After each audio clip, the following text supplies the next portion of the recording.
चलिए शुरू करते हैं। दोस्तों, हम बात करेंगे भारतीय इतिहास के बारे में। इसमें हम प्राचीन भारत के बारे में बातचीत करेंगे। प्राचीन भारतीय इतिहास के स्रोतों के बारे में बातचीत करेंगे। सबसे पहले ब्राह्मण साहित्य, ब्राह्मणेतर साहित्य, लौकिक साहित्य के बारे में बात करेंगे। इसके बाद प्रमुख साहित्यिक रचनाओं के बारे में बातचीत करेंगे। इसके पश्चात पुरातात्विक स्रोतों के बारे में। भारतीय इतिहास के बारे में जानने के लिए हमारे पास दो प्रकार के स्रोत हैं। पहला स्रोत साहित्यिक है और दूसरा पुरातात्विक। अब हम साहित्यिक स्रोत के बारे में बातचीत करेंगे। इसमें पहले आता है ब्राह्मण साहित्य, फिर दूसरे में आता है ब्राह्मणेतर साहित्य, फिर आता है लौकिक साहित्य। तो ब्राह्मण साहित्य के अंतर्गत हम वेद के बारे में बात करेंगे। वेद देखिए 4 प्रकार के होते हैं, जिसमें ऋग्वेद, यजुर्वेद, सामवेद और अथर्ववेद, ये 4 वेद हैं। संकलनकर्ता महर्षि कृष्णद्वैपायन वेद व्यास को माना जाता है। अब वेदों की बात करें तो वेदों में सबसे पहले हम ऋग्वेद का अध्ययन करेंगे। ऋग्वेद को प्राचीनतम वेद माना जाता है।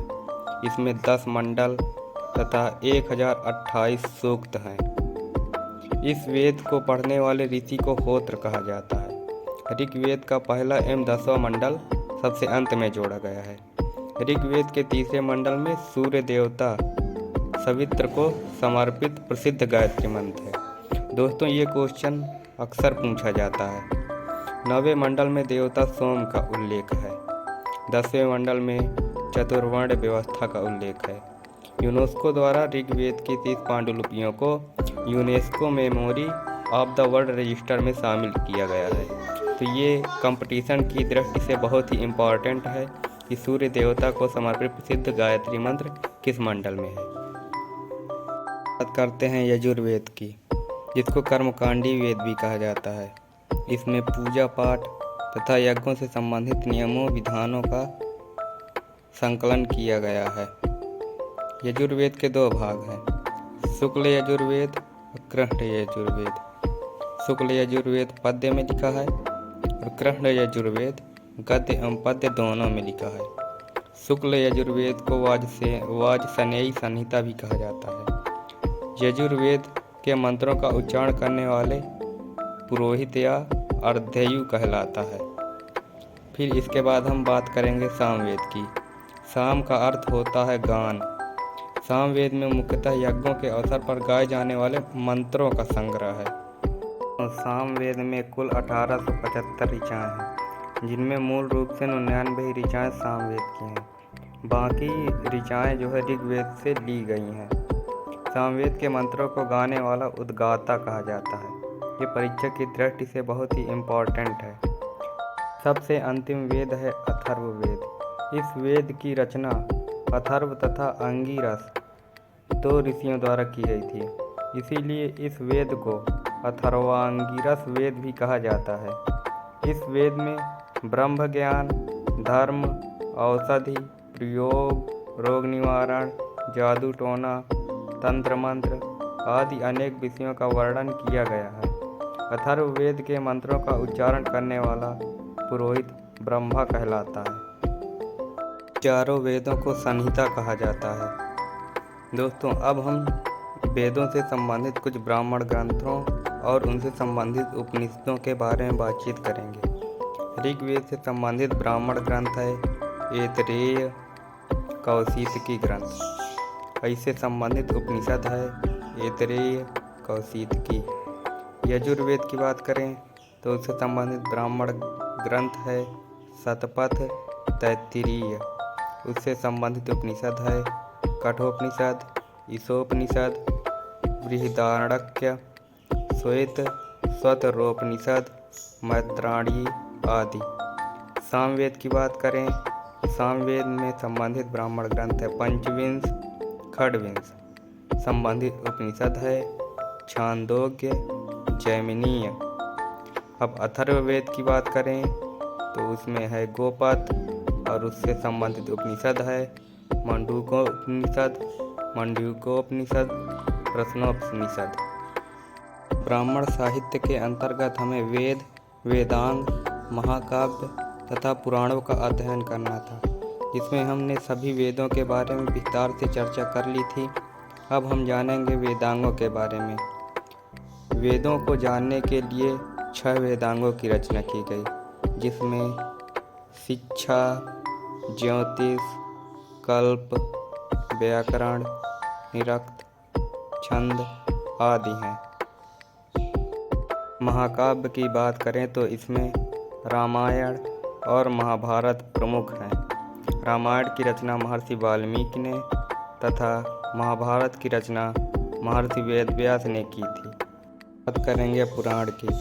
पुराणों की संख्या 18 है, जिसके संकलनकर्ता लोमहर्ष अथवा उनके पुत्र उग्रश्रवा को माना जाता है।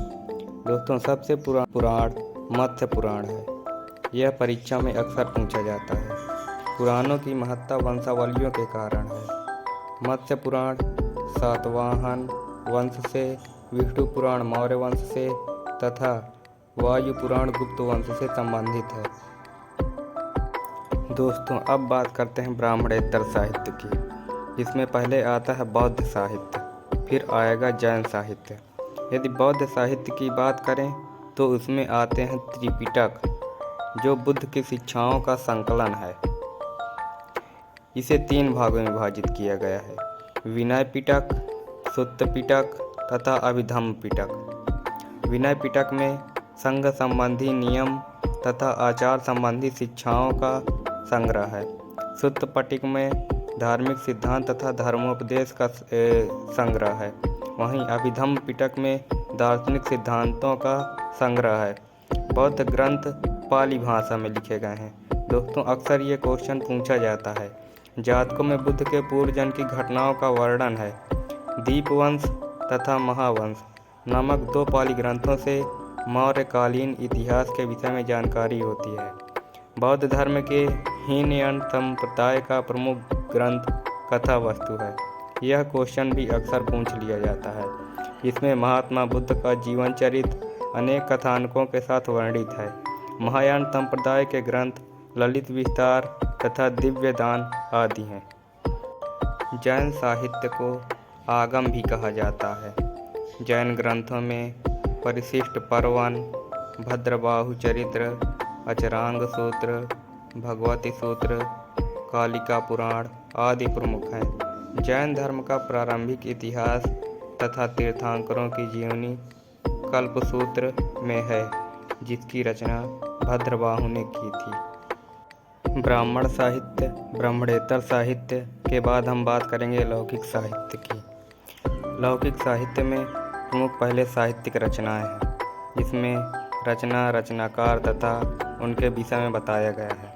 पहले हम बात करेंगे अष्टाध्यायी की, जो पाणिनि के द्वारा रचित है। इसमें व्याकरण के नियमों तथा सूत्रों का उल्लेख किया गया है। फिर हम बात करते हैं मुद्रा राक्षस की, जिसके रचनाकार विशाख दत्त हैं।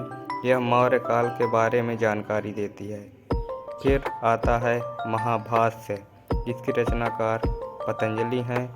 पुष्यमित्र शुंग के विषय में इससे जानकारी मिलती है। कथा सरित सागर के रचनाकार सोमदेव हैं। इससे मौर्य काल के विषय में जानकारी मिलती है। वृहत कथा मंजरी क्षेमेंद्र द्वारा रचित है। यह भी मौर्य काल के बारे में जानकारी देती है। अर्थशास्त्र कौटिल्य के बारे में रचित है। यह भी मौर्य काल के बारे में जानकारी देती है। नीतिसार के रचनाकार है कामंदक और यह गुप्तकालीन राजतंत्र पर केंद्रित है। मालविकाग्निमित्र के रचनाकार हैं कालिदास और यह शुंग वंश के बारे में जानकारी देती है। मृच्छकटिकम के रचनाकार हैं शूद्रक। यह गुप्त समाज के बारे में जानकारी देती है। हर्षचरित के लेखक हैं बाणभट्ट। यह हर्ष की उपलब्धियों का वर्णन किया गया है इसमें। रामचरितमानस के रचनाकार हैं संध्याकर नंदी। यह बंगाल के पाल शासक रामपाल की जीवन कथा है इसमें।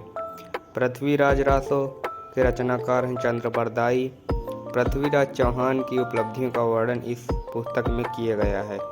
राजतरंगिणी के लेखक हैं कल्हण। इसमें कश्मीर के राजवंशों की क्रमबद्ध जानकारी दी गई है।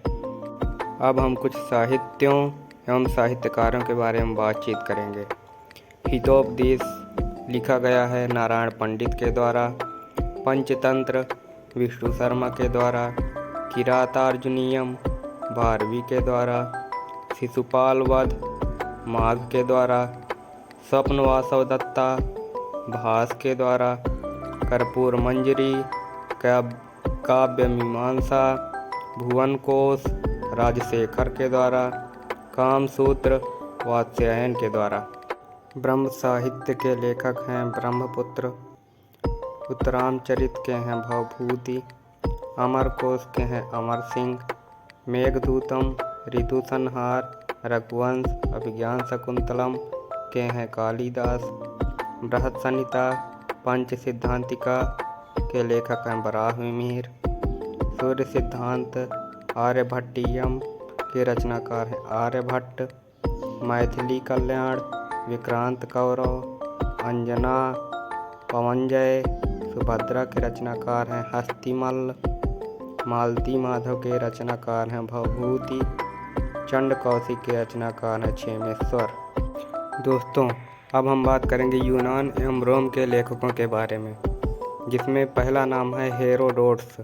इसको इतिहास का पिता भी कहा जाता है। यह क्वेश्चन बहुत ही इम्पॉर्टेंट है। इसने हिस्टोरिका की रचना की थी।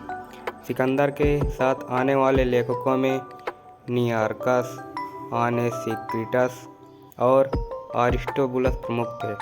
सिकंदर के पश्चात लेखकों में 3 राजदूतों मेगास्थनीज डाइमेकस तथा डायोनीसियस के नाम उल्लेखनीय हैं।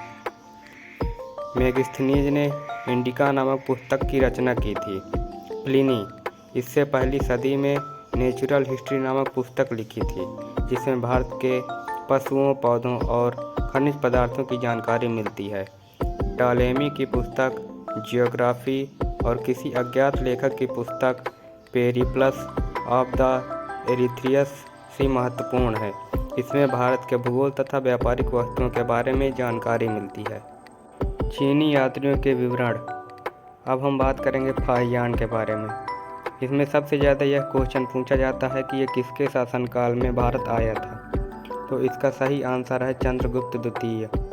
यह कई प्रतियोगी परीक्षाओं में पूछा जाता है। इसने भारतीय समाज, यहाँ की संस्कृति एवं आर्थिक स्थिति पर प्रकाश डाला। ह्वेनसांग यह 7वीं सदी में हर्षवर्धन के समय भारत आया था। यह भी परीक्षा में सबसे अधिक बार पूछा जाता है कि यह किसके शासनकाल में भारत आया था। इसकी रचना सीयू की है। इत्सिंग यह 7वीं सदी के अंत में भारत आया था। इसने अपने विवरण में नालंदा विश्वविद्यालय, विक्रमशिला विश्वविद्यालय तथा अपने समय के भारत का वर्णन किया है। अब हम अरब यात्रियों के विवरण के बारे में बात करेंगे। यह 11वीं सदी में महमूद गजनवी के साथ भारत आया था। इसने अरबी भाषा में तहकीक-ए-हिंद नामक कृति लिखी। सर्वप्रथम एडवर्ड सचाउ ने तहकीक-ए-हिंद का अंग्रेजी भाषा में अनुवाद किया। इब्न बतूता यह भी बहुत महत्वपूर्ण है परीक्षा की दृष्टि से। यह मोरक्को का रहने वाला था। इसके द्वारा लिखा गया यात्रा वृत्तांत रेहला 14वीं शताब्दी में भारतीय उपमहाद्वीप के सामाजिक सांस्कृतिक जीवन के विषय में जानकारियाँ देता है। सुल्तान मोहम्मद बिन तुगलक ने उसे दिल्ली में काजी के पद पर नियुक्त किया था। बाद में उसे अपना राजदूत बनाकर चीन भेजा। अब अगर तुम लोग नए हो तो सब्सक्राइब करो, वो जो लाल वाला बटन है उसके साथ स्कैम करो या फिर महफिल जमाओ, मुझे नहीं पता, बस क्लिक हो जाना चाहिए।